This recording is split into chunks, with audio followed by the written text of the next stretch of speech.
السلام عليكم يا شباب. النهارده معانا ضيف مميز جدا، المهندس محمود درويش. نعرف بعض من زمان. من ايه من 15 سنة، عشان ما اعرفش من كام سنة، اه بطلت اعد. كتير ما بطلت اعد ومحمود طبعا كان من الناس اللي كانوا منتورز ليا في الاوائل يعني واشتغلنا مع يا بعض عم انت الشركتين. تقولش مشيها منتور يا عم بقى، مشيها. ما تبيعنيش يا عم. منتور ليا ولغيري كتير يعني. آه. وشركة قدرة، وشركة سمبليا اشتغلنا مع بعض في حاجات، يعني كذا حاجة زمان كده. زمان ايه يعني، متهيألي 10 سنة، 10 سنين، 12 سنة أكتر. 2015 في حاجه 2015 وعملنا حاجه 2013. كتير كتير قوي 2013 ده سنين. يعني أكتر من 10 سنين يعني. وبعدين اه أنت اه ما أنت سبتنا ورحت ماليزيا بقى من إيه، من يا عم انت 8 رحت سنين. الاول يا عم. أنا اه رحت بقالي سبعة، ماليزيا. بقالي اه. 8 دلوقتي او 7 اه. فالحلقة دي هتبقى مميزة جدا. ومحمود طبعا في جانب التكنولوجي تماما. هو طبعا انتربرينور برضه في البرودكت وكل حاجة، بس هو مميز يعني في التكنولوجي أكتر. هنتكلم عن العلاقة بين البرودكت والتكنولوجي، وما بين بقى ترندز جديد، أو يعني بلاش نقول ترندز يعني، لأن هي أكبر من ترندز، ال AI وال AI OT والحاجات الجديدة دي. فعرف نفسك ونخش في الموضوع. طيب انا هعرف نفسي بسرعه. انا بين ان ذا سوفت وير اندستري من 2004. آه، يعني بعتبر ان من اكتر الحاجات اللي انا فخور بيها هي السوارم انتليجنس بروتوكول اللي عملته ده. الجوريثم فور راوتينج ذا نتوركس على الترا لو باور بلوتوث تكنولوجي يعني، وهاز بين ريكوجنايزد باي دكتور حاتم زغلول، ده كو انفنتور اوف واي فاي، اعتقد يعني الناس كلها عارفاه. ومن المايلستونز الكبيره في حياتي هي طبعا ان اي انتربرينور حلمه ان هو في الاخر يعني يعمل اكزit او ان هو يبيع حاجه.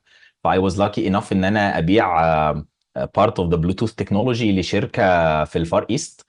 They are the company behind deep learning for J framework، وده واحده من الفريم وركس اللي بيتعمل بيها الديب ليرنينج يعني. والشركه دي التكنولوجي دي هم بايعينها بكثافه لحكومه الصين. اغلب الحاجات الاي اي اللي معموله هناك لان هي انتربرايز جريد. فهم اشتروا التك and they hired me as their vice president for R&D and solution design. قعدت معاهم سنتين، منهم عملت حاجتين منهم طبعا الهاند اوفر بتاع التكنولوجي سواء للفريق اللي في الصين او الفريق اللي كان في ماليزيا. والحاجه التانيه ان كان مطلوب مني اترانسفورم الشركه من ان هي بس بتعمل سوفت ويرز وبتبيعها اون ذا كلاود، لان هي تقدر تباك الاي اي والسوفت وير بتاعها ده في هاردوير، لان انا راجل بحب الهاردوير والاي او تي طول عمري. فده كان حته بالنسبه لي كانت باشون رهيب، ان احنا نشوف الاي اي محطوط في ديفايس ادولك في ايدك في الاخر يعني.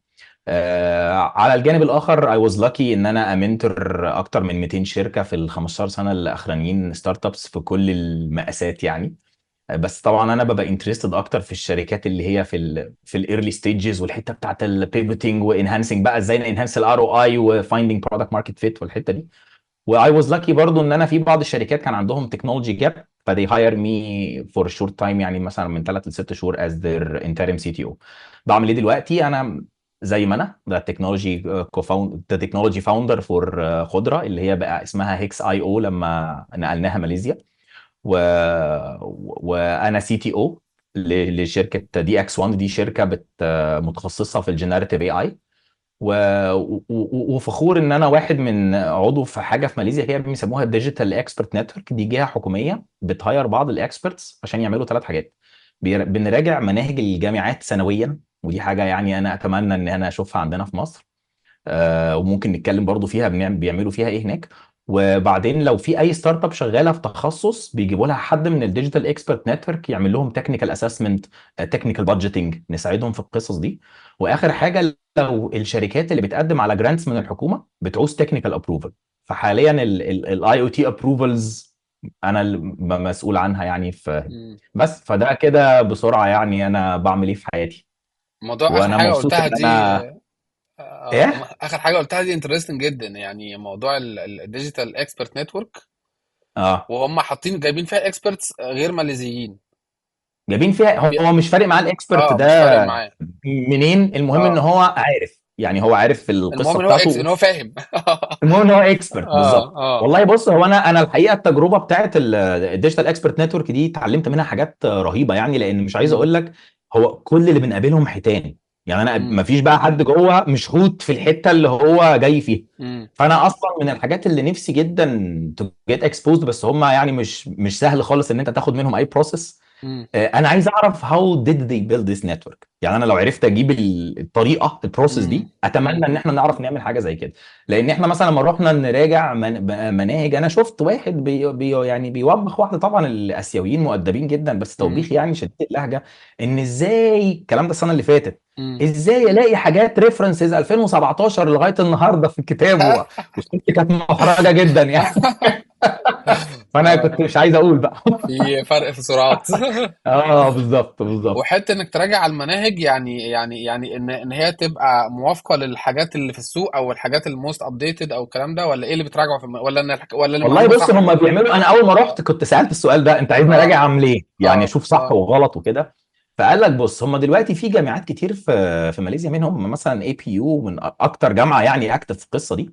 وصل عدد المدرسين اللي مش اكاديميين جواها اكتر من 40%. اللي هم في الراجل ده لما الصنعه بالخبره. يعني انا اه. مثلا هدي اندرويد كورس، اندرويد امم. ديفلوبمنت، امم. اروح اجيب تيم ليد من شركه يديه بس. هو ده مش لازم النظام. بقى دكتور ومعيد لا وبتاع لا، اه. ممنوع اصلا، ممنوع. هم مقسمين المواد، بيقول لك دي كده مواد اندستري ودي مواد اكاديميا. يا خلاص، سلام. فالاكاديميا بيديها الاكاديميين، الاندستري امم. يجي واحد من الاندستري يديها. وبتلاقي الراجل على فكره بيدي، اغلب الناس دول بتلاقيه بيدي بالكتير كورس، لان هو ما عندوش وقت. امم. هو بالكتير بيدي كورس ماده واحده يعني. بس.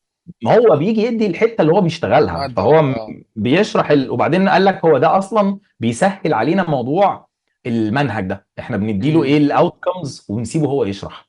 امم. فلقيت مثلا ان هم بيدرسوا مثلا فاير بيز، الراجل امم. بيشرح.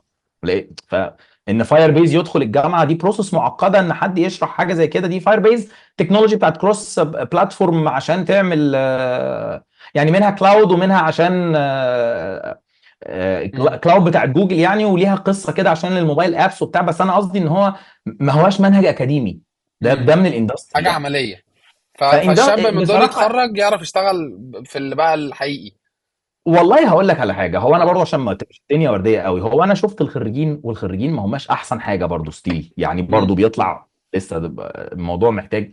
بس خليني اقول انه اتليست هو الخريج بيبقى خارج عارف ان اليو اي مش عاجبه، والاندرويد شكله عامل ازاي، يعني امم. بيبقى استكشف، على الاقل استكشف الحاجات دي، امم. وعارف انه ده عاجبه وده مش عاجبه. مش بيبقى خارج ما اه. عندوش فكره خالص، لان هو كده كده الدنيا كلها اكاديميه. بس اقول لك انه لا زال لسه في جاب برضو ما بين الخريج والسوق يعني، مش صغيره يعني. امم. Are you حلو ده. struggling to stand out in today's competitive job market? You're not alone. With countless claims of greatness, it's hard to differentiate yourself. But there's a solution. Proven connects you with industry experts from top companies like Apple, Google, and Uber for a one-on-one evaluation. This isn't just any interview.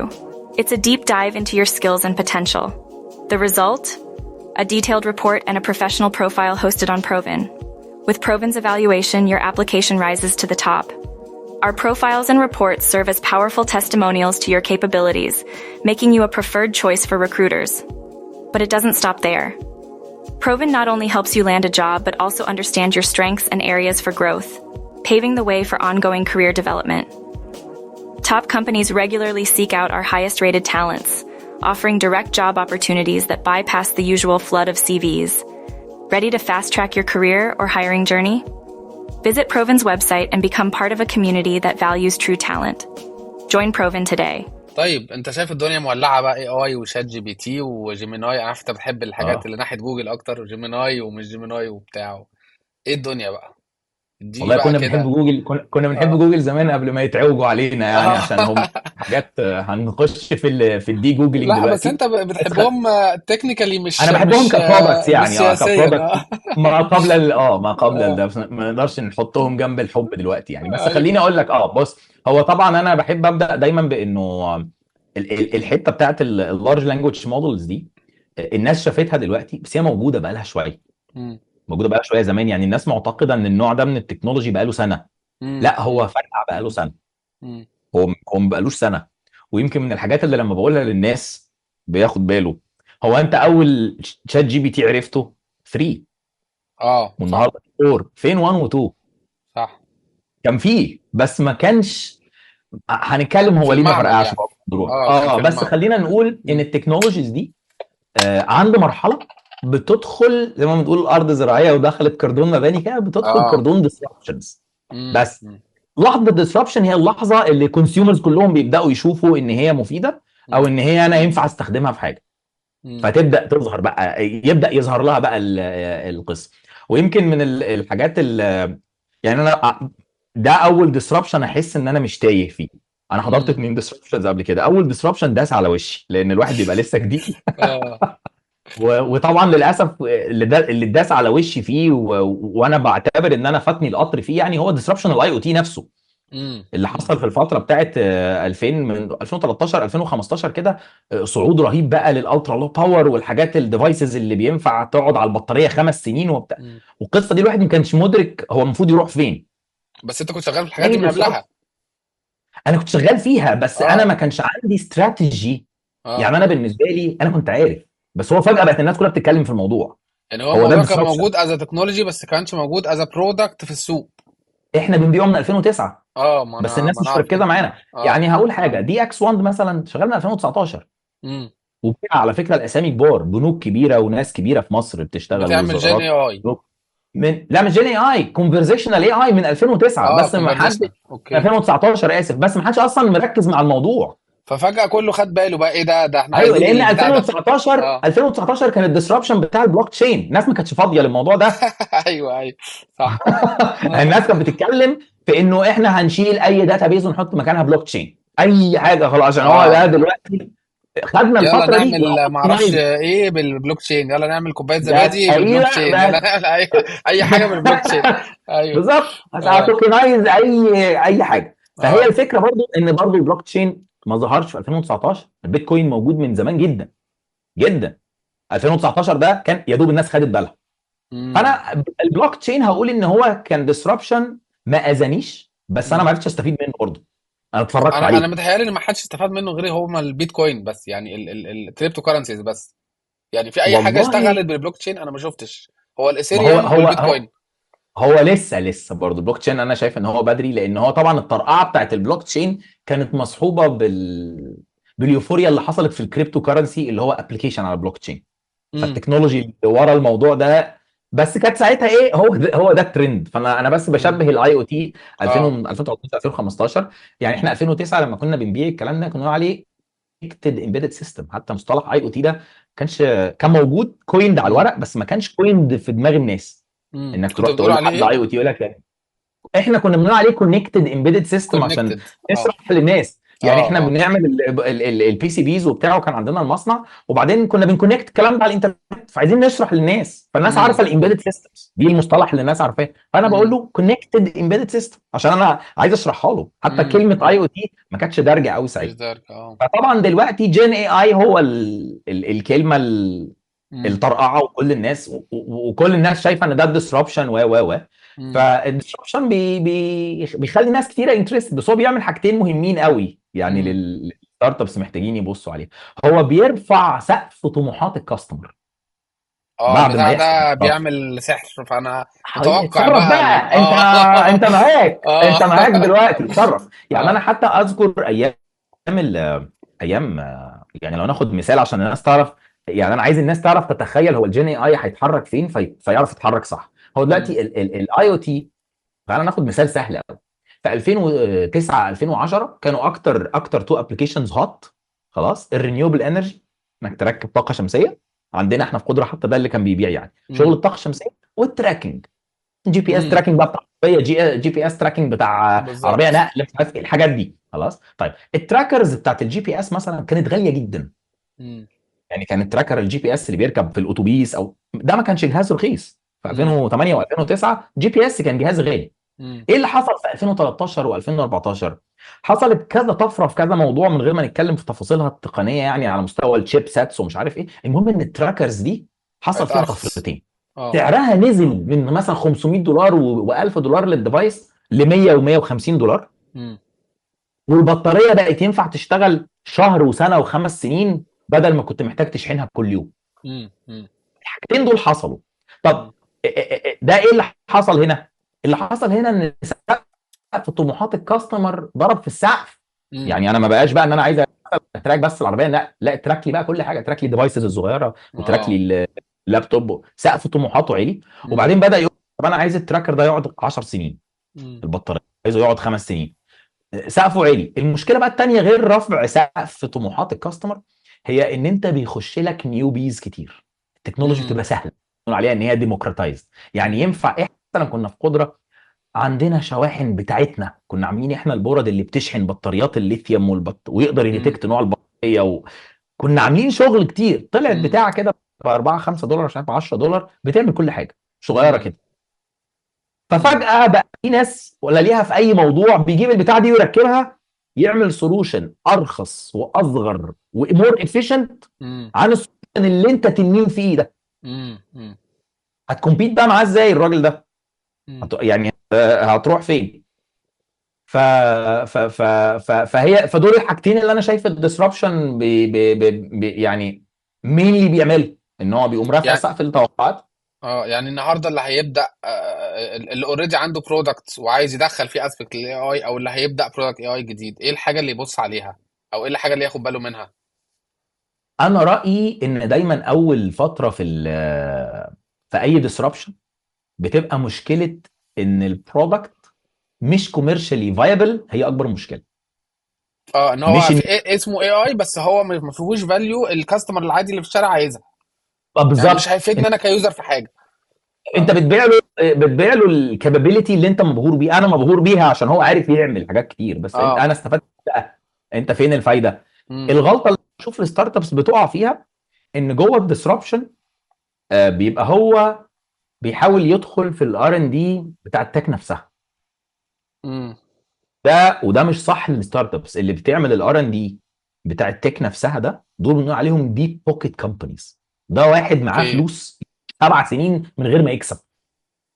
اه. معنى ان هو وشه بان كده فوق الميه. يعني شركه زي اوبن اي اي امم. طلعت مثلا جي بي تي 3 وطرقعت. لا بص، قبل ما تروح تقول انا هكمبيت بقى واعمل لارج لانجوج موديل احسن منها، روح شوف الناس دول معاهم كام فلوس، ريزوا كام وشغالين من امتى؟ كام اه. اه وشغال امتى بالظبط. ما اه. تروحش تزنق نفسك في الحته دي. امم. لان في نقطه تانية بقى مهمه جدا. هو الديسربشن لما بيحصل بيبقى عاده تراجكتوري، زي ما حصل دلوقتي. تشات جي بي تي 3 طلع امم. وبعدين 4 5 على الابواب، بيبقى تراجكتوري. امم. خلاص. مش معنى ان انت شفت 3 ان 4 ما قربش يطلع وانت مش عارف 4 هيعمل ايه. امم.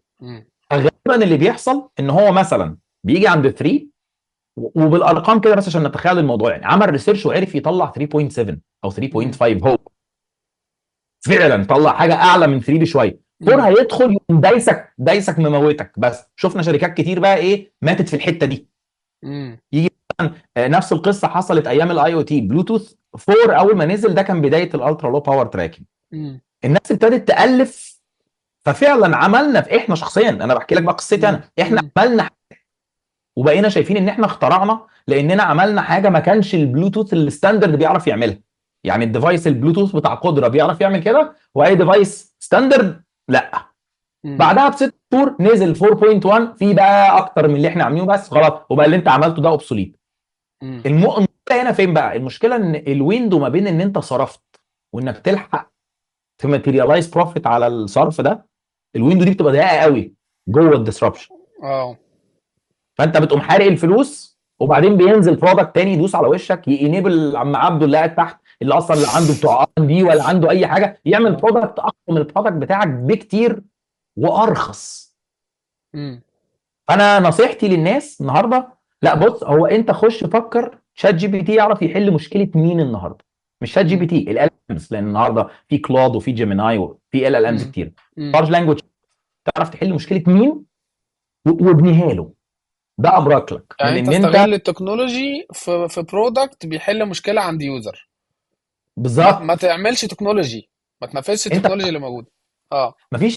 مفيش شركه بتعمل تكنولوجي بانفستمنت $10,000 عشان بس انا امم. يعني مش هتعمل تكنولوجي. ممكن تعمل انهانسمنت، وده عاده بتعمله بعد ما يخش لك شويه ريفينيوز. بس ما امم. حدش بيحط $10,000 او $20,000 ويقول انا هبوت ستراب ستارت اب هعمل ار ان دي.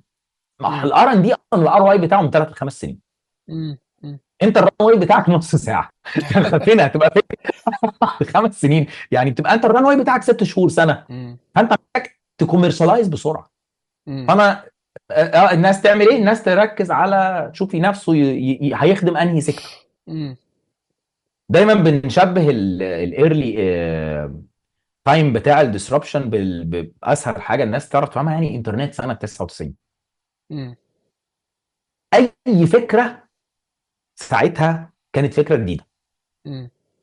اي فكره، يعني اي فكره النهارده حد هيعملها بالال ال ام هتبقى فكره جديده عشان هو مم. اصلا لسه طالع اول امبارح. مم. فركز في الحته دي. طب ولما يطلع جي بي تي 5 باشا، انت عامل برودكت ملوش دعوه بالتك، فانت هتستخدم اخر تكنولوجي موجوده. مم. فبالعكس ساعتها انت ما كنت بتحاربه، هو الابديتس دي هيكبر لك البرودكت بتاعك عشان انت باني مم. بيه. مش بتكلم برضه مم. تاني على شات جي بي تي تحديدا، انا بستخدمه مجازا ال ال كمثال. ام. اه. مم. لان مثلا النهارده الاوبن سورس ال ال امز ابتدت تظهر بشكل رهيب. اهو فيسبوك مثلا ميتا لسه مريليز لاما 3 مطلع ريزلتس رهيبه. مم. فانا بقى لو انا بعمل تكنولوجي الريليز دي تخضني، مم. لو انا برودكت الريليز دي ادفرتايزنج ليا، اوكي. او هشوف حل مشكله ايه. مم. ففجاه كنت بقول للكاستمر انه ما ينفعش، فجاه بقى ينفع، مش فجاه انا مت.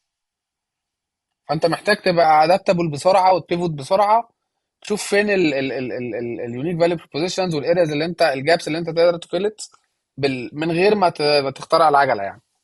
يعني خلينا نخلي برضو الناس تستفيد من خبرتك كراجل بتاع برودكت. تعال نخرج بره الديسربشن خالص، مم. ونقول لو انت النهارده جاي تعمل برودكت جديد خالص، مم. ايه الخطوات اللي انت المفروض تفكر فيها؟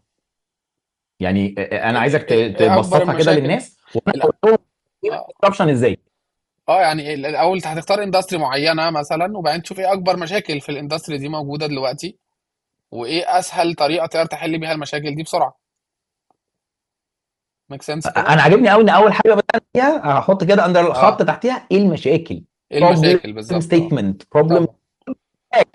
انت لو مش عارف توصف المشكله اللي انت مم. بتحلها، مش الميزه اللي انت بتقدمها. دايما الناس بيجي يقول لك ايه، اصل انا بعرف اعمل كذا بسرعه، اصل انا عندي سيستم ذكي بيعرف يعمل مش عارف ايه، اصل مم. دي بنقول دي عليها سوليوشنز. دي اه. في اه. بس ده بالظبط. لا ده لسه قبل السولوشن كمان، دي فيتشر. اه. السولوشن ده بيبقى حاجه بين كامله. فور اه. بروبلم. اه اه. لا، حاجه مظبوطه على بروبلم. السولوشن ده موجود عشان يحل مشكله. مم. مم. يعني المثال انا دايما بضربه للناس. آم، آه، آه، ايه الفرق بين ان انا اقول لك البطاريه بتاعت الجهاز ده 5000 ملي امبير خلاص. البطاريه 5000 ملي امبير دي فيتشر، مم. انجينير هيفهمها، اليوزر برضو مش فاهم هو استفاد ايه. انا استفدت انا اعمل بيها ايه؟ اه يعني ده هتمشي لي مش حاجه. عربيه ولا هتشغل لي كاميرا ولا اعمل بيها ايه؟ انت لما تقول لي اه. ان الديفايس ده بيقعد 40 ساعه على الشحنه، دي حاجه انا هفهمها. امم. هو عارف بقى يقعد 40 ساعه عشان انت موبتمايز الانرجي او مكبر البطاريه، ده موضوع، ده السولوشن بتاعك اللي اليوزر مش انترستد يعرفه اصلا. انا ممكن اقول لك مثال في الحته دي بس مش هيعجبك.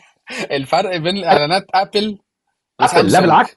يعني دايما تمام. تلاقي سامسونج تقول لك مش عارف كاميرا كام ميجا بكسل وبطاريه ما اعرفش قدره ايه، ويدي لك ارقام تكنيكال. وتلاقي الاعلان بتاع ابل جايب لك واحده مش عارف بتكلم جدتها، وحد بيعمل واجب المدرسه، وحد مش عارف ماشي في الشارع بيسمع ايه يعني. يجيب لك انت اللايف بتاع البرودكت ده هيخلي حياتك انت عامله ازاي بغض النظر عن التكنيكال سبيسيفيكيشنز بتاعته. يعني دايما تلاحظ الفرق بين الاعلانات دي كده. اقول لك على حاجه، هو انا دايما بستخدم المثال ده. يعني انا خليني اوضح اوكي. حاجه. ناس معتقده ان انا ما بحبش ابل. هو انا ما بحبش البرودكت بتاع ابل ان انا اشتريه اصل لاسباب الناس مش ممكن عارفه الخلافات التاريخيه بيننا في الموضوع ده. احنا آه، بيننا اهلي وزمالك في الحته دي. بس انا ما انا بقتش ابلاوي قوي زي زمان على فكره، انا توبت شويه يعني، بقيت عادي يعني. بقيتش ابل ما فان انا بوي قوي زي.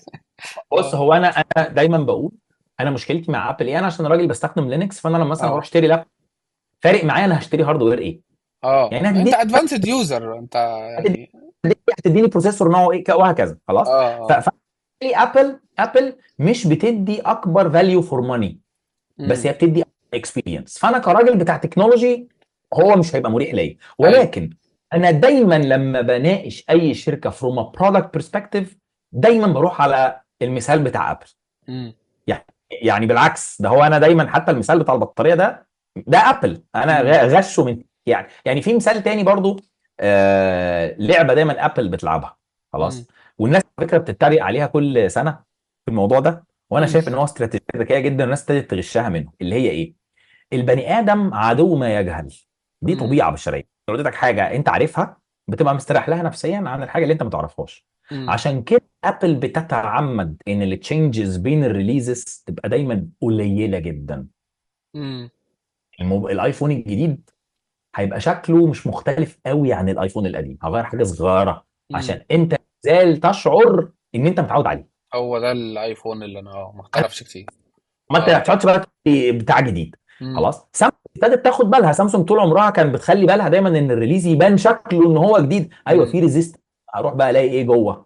امم فهي اللعبه هنا ان هو مركز على في الاخر البينفيت او الاكسبيرينس اللي اليوزر هياخدها، امم مش على التكنولوجي تقدر تعمل ايه.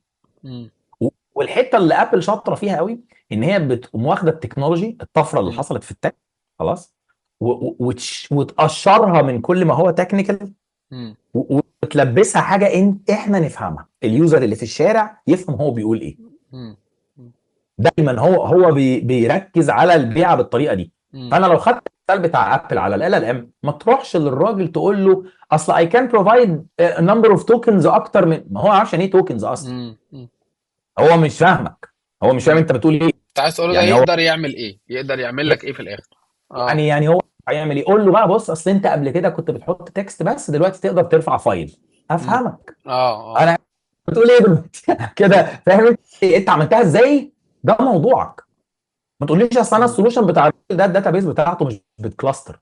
ايوه انا كنت بعمل ايه والكلاستر ده ضايقني، امم انا كيوز صح صح. الموضوع ده اه معاه في ايه يعني. اه اه نصيحتي للناس ان النهارده اي يوز كيس بالال ام هي جديد، امم طيب، دور على بقى.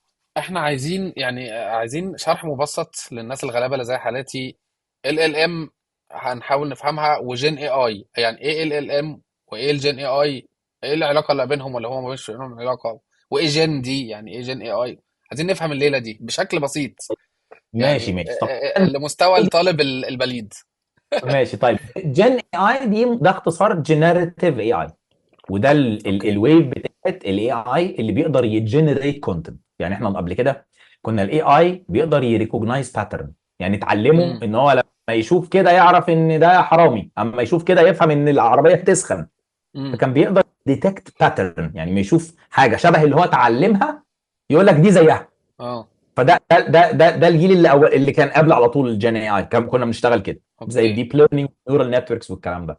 الجنريتيف اي اي الاوتبوت بتاعه مختلف عن قبل كده، امم ليه؟ هو بيجنريت حاجه ما كانتش اصلا موجوده، امم ما كانتش موجوده قوي، بس من غير ما ندخل في التفاصيل يعني يعني هي هو هو بيبلند ما بين حاجات ويطلع منها حاجه جديده، بس هي كان ليها بيطلع. يعني، هي تعتبر كانت موجوده برضو. ما هي كانت موجوده لانه من اللي شافها، هو بيميكس من اللي اه شافه. هو من ميكس من اللي خلينا شافه. اه نوصل للناس يعني ان هو اه. الجنريتيف، ان هو مثلا قادر يجنريت صوره، امم يجنريت تكست، يالف لك كتاب، هو بيطلع اوتبوت. عشان كده امم جنريتيف اي اي اللي هي بقت جن اي اي، فده الجن اي امم اي.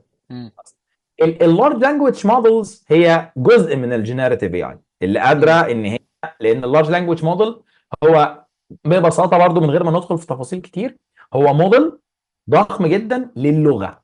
فانت لما امم بتبعت له، بتبقى باعت له اللي بنقول عليه البرومبت، تبعت له امم حاجه امم يبدا برضو يفهم هنا جمله غلط بس هنستخدمها برضو مجازا يعني امم عشان يبدا جنريت ريسبونس بناء على اللي انت كتبته. امم فده ببساطه كده اللارج لانجويج موديل والجنريتيف اي اي او الجين اي اي، امم ببساطه من غير ما ندخل في تفاصيلهم يعني.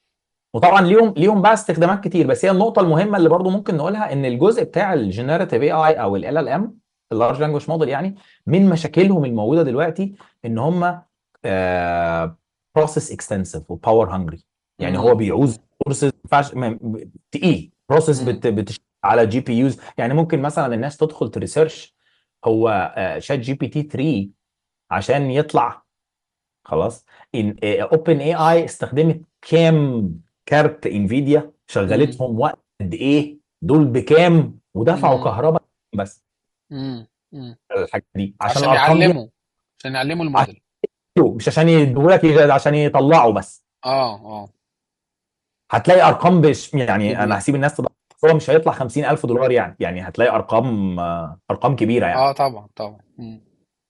طيب احنا كنا من كذا سنة قبل الشات جي بي تي كنا بنقول ان الاي اي مش كرييتيف، وعمره ما هيبقى كرييتيف. وبعدين شفنا الميد جيرني، وشفنا حاجات تانية بقى، الدال اي والحاجات اللي زي الميد جيرني. فانت ايه تعريفك؟ يعني هنتكلم عن جانب الكرياتيفيتي في الاي اي عموما، وبعد كده عن جانب الايموشن في الاي اي. اعتقد ما اعرفش هم حاجه واحده ولا منفصلين. لا فقد ايه ده منفصل. موجود دلوقتي، وقد ايه ده هيجي ولا مش هيجي، وهيجي بقوه يعني بحجم عامل ازاي؟ طب بص، هي الحته دي اصلا فلسفيه شويه، بس انا امم. هجاوبها فروم برسبكتيف يعني. اه. هو حتى الان آه هو مش كرييتيف امم. حتى الان انا خلاص. طلعت حاجات ولكن ميد جيرني غريبه، ما هو حاجات انا هقول لك اتخضيت منها يعني. هقول لك المشكله جايه منين. اه. بص، برضو خلينا افكر الناس ان احنا حتى اليوم بنقول على ده artificial intelligence. امم. وartificial intelligence artificial يعني مش حقيقي. كلمه امم. artificial فترجمتها دايما في اللغه العربيه يعني ان هو الذكاء الاصطناعي مش امم. الصناعي. الذكاء الصناعي لا، هو مش الصناعي، هو اه. الاصطناعي. هو مصطنع. احنا ليه بنقول عليه مصطنع بقى؟ لان هو يبدو كما لو انه ذكي. امم. ودي نقطه مهمه قوي للناس ان هي امم. تفهمها. امم. وهفكرك بحاجه قبل ما ندخل في الحته دي. اول امم. ما شات جي بي تي 3.5 طلع خلاص، الناس امم. كانت بتوقعه، كان بيقع. اه. اه. صح، كنت ام تلف له احمد كده. ام احمد عندها مش عارف 5 عيال، 4 اسمهم كذا وكذا، الخامس اسمه ايه؟ عارف ما السؤال يعرفش. ده؟ اه. ايوه. اه. تاني نقطة ناس جربتها اللي هو ايه، يديله معلومة غلط في السؤال. زي مثلا ايه، اذكر لي قصة الصحابي اللي فجر نفسه في ثورة احد، يقوم قايل لك اه القصة. مألفها. اه. فهي فهي هنا النقطة بقى، النقطة انا ليه بستحضر المثال ده. اه. ان برضو البرودكتس اللي احنا بنشوفها هي تبدو ذكية لان هي بعد ما نزلت خلاص، اللي عملت البرودكتس دي بدأ يشوف انت بتحاول يعني فين الحتت اللي هو بيبان غبائه فيها امم. ويقفلها. فهو مش اه مش ما بيردش عليها اصلا. مش لازم يكون بيرد عليها، ما بيردش عليها، ممكن يكون هصلحه عشان يرد صفر. اه. اه. فدي برضه هرجع بقى لنقطه الكريتيفيتي. امم. طيب نتكلم على هو كرييتيف ولا لا. برضه هناخد يوز كيس مهم. امم. ظهرت صور كتير generated by the creative AI، ظهر فيها اي بي رايتس بروبلمز. ان الباترن دي متاخده من اه. ديزاين مين، ان اه. الرسمه دي اصلا بتاعت ايه. طب ده امم. معناه ايه؟ ده معناه ايه؟ ده معناه ان هو جابها من حته هو شافها، هو ما رسمهاش من عنده. خليني اقول لك ان احنا ديزاينرز بنعمل كده برضو بقدر كبير جدا. يعني انا صح النهارده بس انا عشان اعمل يو اكس جديده او يو اي جديده، غالبا بتبقى برضو 90% منها عباره عن ميكس من هنا وهنا وهنا عشان نبقى صراحه. صح اه. 100% اه. اختلف. اه. والنقطه هنا ان انت هنا ساعتها بتقول ان انت اشتغلت شغل سوق. it was not really creative. امم. يعني انت في تعريفك انت للكريتيفيتي بقى ساعتها، امم. لو انت رحت عملت لوجو او يو اكس عباره عن ميكس من حاجات، انت امم. هيبقى تعريفك ليك يا عبد الرحمن ان هو مش كريتيف. انت يعني صح. ده هيدخلنا في حته ما بين احنا الديزاين بنعتبر ان الكرياتيفيتي مش مطلوبه فيه، الديزاين مطلوب فيه انه يحل مشكله. الارت هو اللي صح مطلوب فيه كرياتيفيتي. صح ف متفق معاك. اه ده تعريف ظريف. فاحنا بس هرجع بنتكلم بقى. على الارت، يعني الكرياتيفيتي في الارت مش في الديزاين. اه. النقطه اللي عايز اعملها بقى في عمال الف حواليها تو ميك ات يعني. اه. احنا مشكلتنا مع الاي اي عشان هو قادر يستخدم كومبيتيشنال باور كتير امم. كبيره. واحنا دايما عارفين ان الكمبيوتر عمره ما كان ذكي، هو دايما سريع خلاص. امم. فالسرعه الجباره مع الداتا الكتير قوي بتخليه الميكسز اللي هو بيميكسها it is complex انك امم. تو ريزولف هو خلطها من فين. اه يعني صعب ان انت تتراكت يعني. مش عارف اه. تقول هو الحاجات دي مع بعض كده شكلها كريتيف قوي خلاص، بس هو جابهم من حتت كتير قوي يصعب على مخ البني ادم المنفرد بذاكرته ان هو يلقط ان دي مثلا متجمعه من 15,000 حاجه. فصعب ايوه قوي يعني ده ان انت. مش هو ده بالظبط ما هو ده الحته اللي انا مش فاهمها. ما هو ده يعني انا لو انا عندي مثلا 30 سنه، ففي ال 30 سنه الحاجات اللي شفتها هي اللي انا بقعد دلوقتي على الجهاز واطلع بيها ديزاين او اطلع بيها ارت او يعني اقصد ما هو احنا برضو كبني ادمين في الناتشورال انتليجنس مش الارتفيشال حاجه بنشتغل كده برضو، ولا انا فاهم غلط؟ بتشتغل كده بس بيبقى فيه جزء من الموضوع اه. فكره جديده مش لازم تكون شفتها قبل كده، لان البني ادمين عملوا ده من غير ما يكون شافوا. امم. امم. هنرجع فلسفيا يعني، ما هو امم. شافوا فين عملوا، هو في حاجات اتعملت ما كانتش اتشافت. امم. طبعا هو برضه هندخل هنا عشان كده انا ما بحبش قوي اقول هو كرييتيف ولا لا. بس امم. احنا هنا برضه ندخل في نقطه ما هو ايه ديفينيشن الكريتيفيتي. ما يمكن انا لو ركبت بالظبط. حاجه دول مع بعض فطلعتها بشكل حلو بقى كرييتيف، يعني مم. ما تعرفش برضه تحكمها يعني. مم. الشق التاني بقى بتاع الايموشنز، اوكي. بص هو يقدر ياكت بطريقه ايموشنال احنا نعلمها له، مم. يقدر يكتشف انت في انهي وضع ايموشنال خلاص. مم. بس هو مفيش حاجه دلوقتي تقول ان هو بيحس. ليه اه. اه. هو بيحس دي؟ يعني احنا بنحس ازاي؟ الحس ده احنا عشان نحس بحاجه مم. دي مش فكره، انت بتحس بالموضوع ده مختلف عن الفكره. فانا بيولوجيا يعني ده بتبقى هرمونات. يعني مم. مثلا ما في اي بيزهق، اه. ما هو ده ايموشن، ما مم. هو ده ايموشن.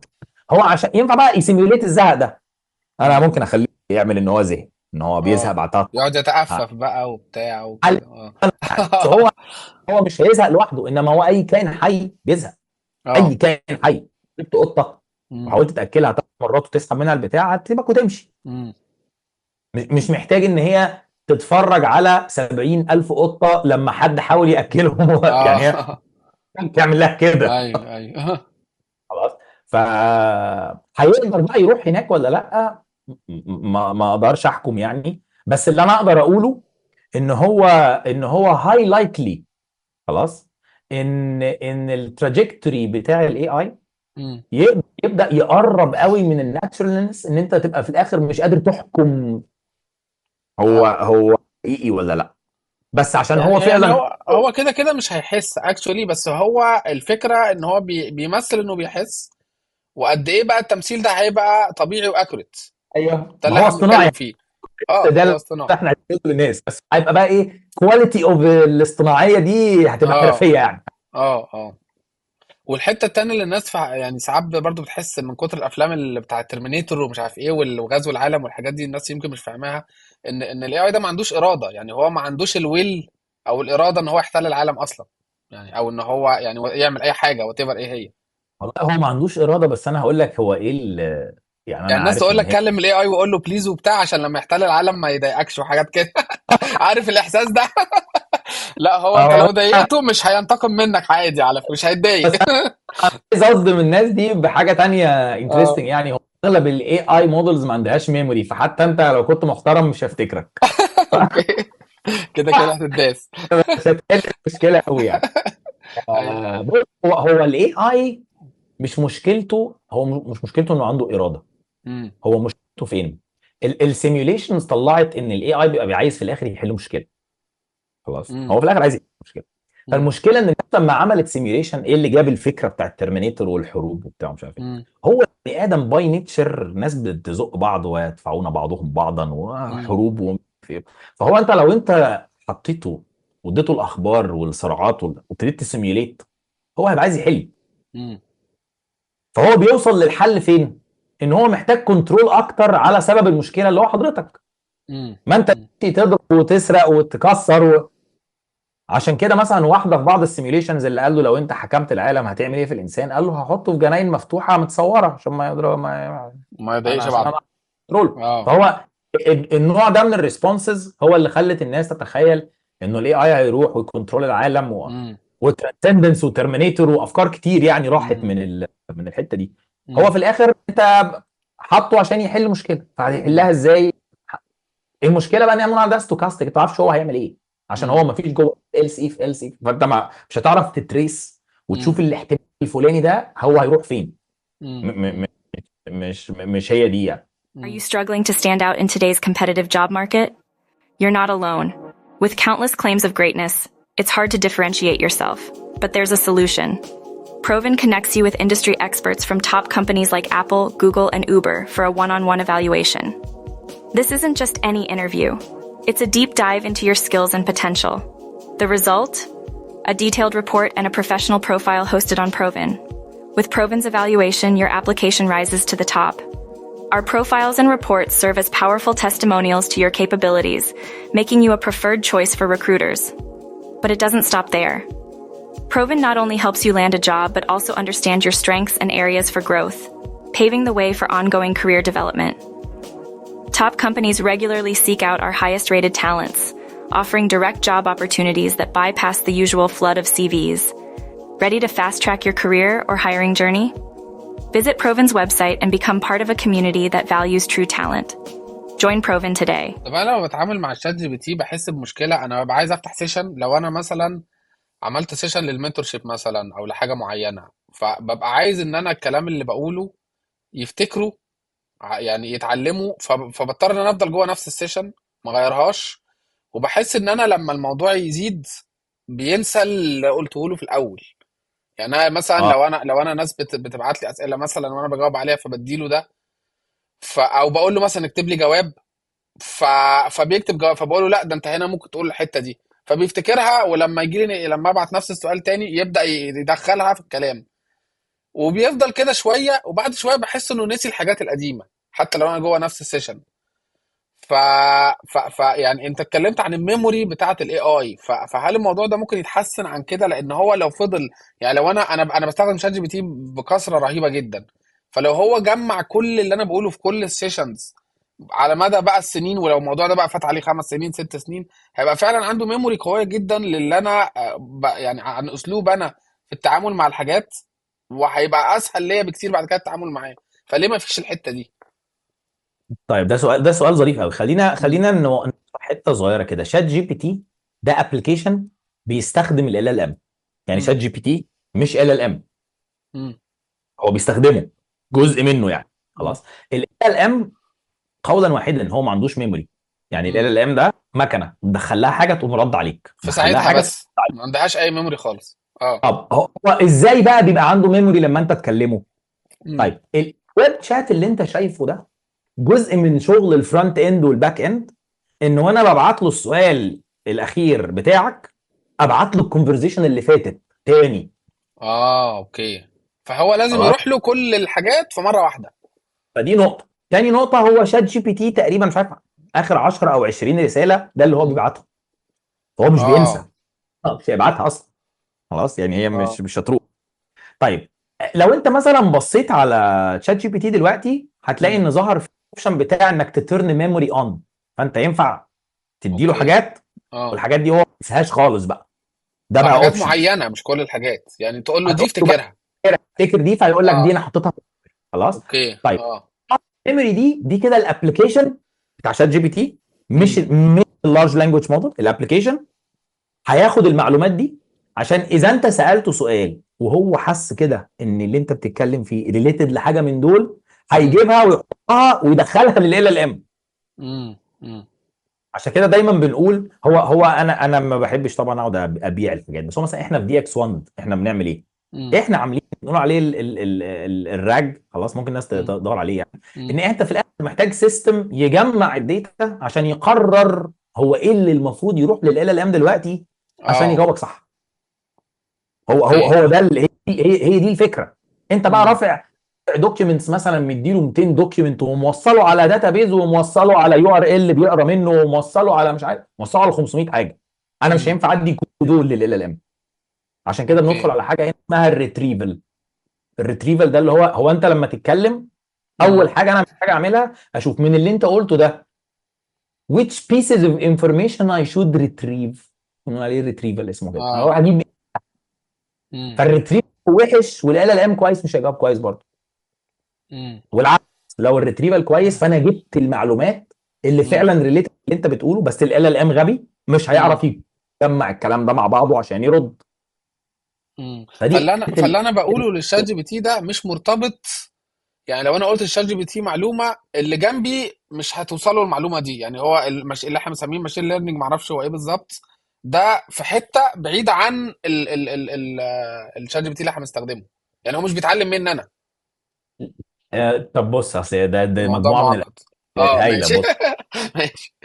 الماشين ليرنينج ده ببساطه ان انت يعني ده جنرال تيرم بيطبق اوكي. بقى على الفيكتور ماشينز والنيورال نتورك وكل اه. حاجه. خلاص. مم. ان انت معاك داتا وبعدين بتدخلها في موديل وتسيبه يترين عشان يطلع حاجه. دي كده مم. بروسيس الماشين ليرنينج. مم. خلاص. ده موضوع تاني، ولكن انا عايز دايما الناس تفصل ما بين الموديل اللي هو طلع خلاص اتطبخ يعني اه. وشغال، وما بين الابلكيشن بيعمل ايه. دايما اغلب اه. سيستم اي بيبقى عندها فيدباك لوب. يعني ايه؟ يعني انت مثلا جوجل، هنرجع خطوتين لورا عشان نفهم امم. ال ام، نطلع ده الموضوع معقد. يعني جوجل امم. كانت بتتعلم مننا دايما ولا زالت، طول ما انت اه. بتستخدم جوجل هو بيتعلم ايه؟ انت لما بتكتب سيرش، خلاص، بتطلع لك نتائج، امم. وبعدين تقوم مختار انت اللينك اللي انت عايزه.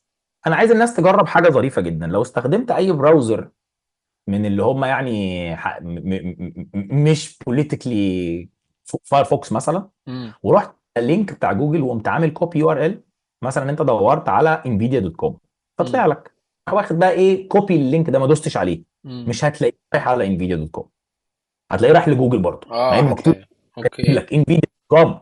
بس اه. هو ايه؟ هو اللينك ده هيروح يبلغ جوجل ان انت دوست على انفيديا دوت كوم، وبعدين يوديك على انفيديا دوت كوم. اه. اه. هيعمل ايه؟ هياخد الداتا دي يشيلها عنده امم. عشان يقول ان والله لما الناس كتبت راج امم. طلعت لهم 6 حاجات، امم. 90% من الناس داسوا على الريتريفال اوجمنتد جنريشن، ما داس على بقيه امم. الحاجات. امم. هو فاهم ان اللي بيدور على راج عايز دي. امم. امم. تحصل ازاي بقى؟ هعمل تريننج تاني، مش وانت شغال، بس انا بلم امم. الداتا امم. وانت بتستخدم، انا بلم الداتا. طيب امم. نيجي بقى لاوبن اي اي. اوبن اي اي او شات جي بي تي، اول ما طلع كان بيطلع لك تحت كده انه ايه، لو عجبك ولا ما عجبكش، كان اه. بيطلع لك دول. اه. طبعا اغلب الناس ما كانتش بتدوس، ما انا فاضي امم. لك. امم. فبدا يغير، انت راجل بقى بتاع برودكت ويو اكس، بدا امم. يغير يشوف ازاي هيجبر الناس امم. ان هو يديله فيدباك امم. بالعافيه. فاول محاوله عملها زمان كان لما بيعجبكش الحاجه بتقوم انت ايه كاتبها تاني، امم. كاتب السؤال ومعدله، او تدوس صح؟ ريجنريت، في حاجه اسمها ريجنريت. مش اه. موجوده في الاول دي. اه. اه صح. اه كنت هو بقى بتكتب. بالنسبه له ريجنريت دي امم. هياخدها في ان الإجابة ما عجبتكش، اه. يبقى اه. جوه بالاجابه دي حطه عندك ان ده وحش، اما نيجي نتعلم تاني عايزين اه. نشوف هو وحش ليه. خلاص، وبعدين زود اديت. اه. ليه؟ هو عايز يشوف انت كتبت كذا فطلع لك اجابه ما عجبتكش، امم. فصلحت البرومبت فطلع لك اجابه عجبتك، ده معناه ان انت لما كتبت الحاجه الاولانيه كنت عايز ده.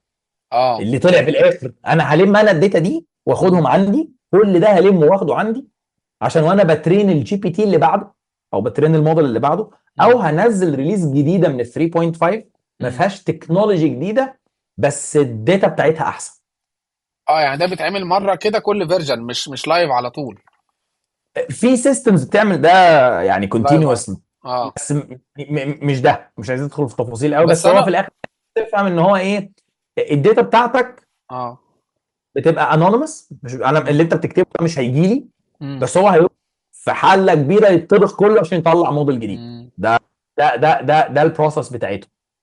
بس انا بلاحظ ان هو بيتعلم في نفس السيشن. يعني لو انا مثلا سالته سؤال وجاوب، انا جربت تجربه مثلا قلت له جاوب بالثيرد بيرسون فورمات، اللي هو بدل ما تقول لي انت كذا كذا كذا قول عبد الرحمن ده كذا كذا كذا. فعمل كده، وبعدين سالته تاني بعدها، مشي شويه وبعدين رجع تاني للفورمات الاولاني، فقلت له لا انا لما اسالك بالصيغه دي جاوب بالطريقه دي. ففضل حافظها جوه نفس السيشن. لو رحت سيشن تانية، عارف في تابز كده، ما بي ايوه. مش بيابلاي. فهو هنا عرف يعني اتعلم حاجه واكتد عليها من غير ما يرجع للمطبخ اللي انت بتقول عليه ده. فدي ما هو انا ازاي هقول بقى؟ انا لك، مش فاهمها دي بقى. المطبخ اه. دي ده نفس اللي احنا كنا بنقوله من شويه. اه. انت تخيل كده ان انت كل مره اليو اي بيبعت كل الهيستوري اللي مكتوب فيه اه. جاب ثيرد بيرسون ده، فهو بيشوفها اه. تاني. اه. هو ما اوكي. اتعلمش عشان كده بنقول هو بيعمل نفسه زي، هو ما اتعلمش، هي بتروح له تاني اه.